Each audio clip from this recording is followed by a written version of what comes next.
habe eine Zahl gelesen in einem Buch, da wird beschrieben, dass vor 20 Jahren die Haltedauer einer Aktie im Durchschnitt 4 Jahre war.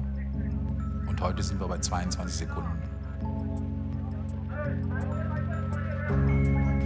Man macht denselben Urlaub an denselben Orten, die Kinder gehen in denselben Kindergarten. Und dann wird daraus so ein geschlossenes System, in dem man immer weiter sich von der Wirklichkeit entfernt.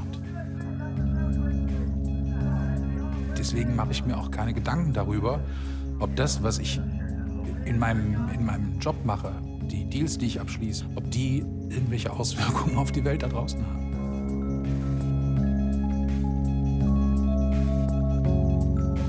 Dann kann ich den Griechen sagen, wisst ihr was? Entweder ihr gebt uns die Kohle oder wir lassen das Ding hops gehen und dann seid ihr technisch im Bankrott.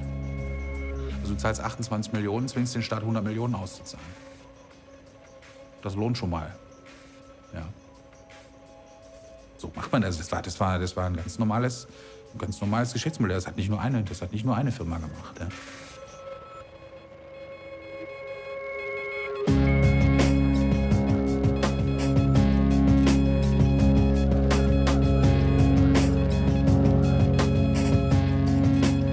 Das sind solche Geldsummen unterwegs, mit denen man wirklich inzwischen auch Länder angreifen kann.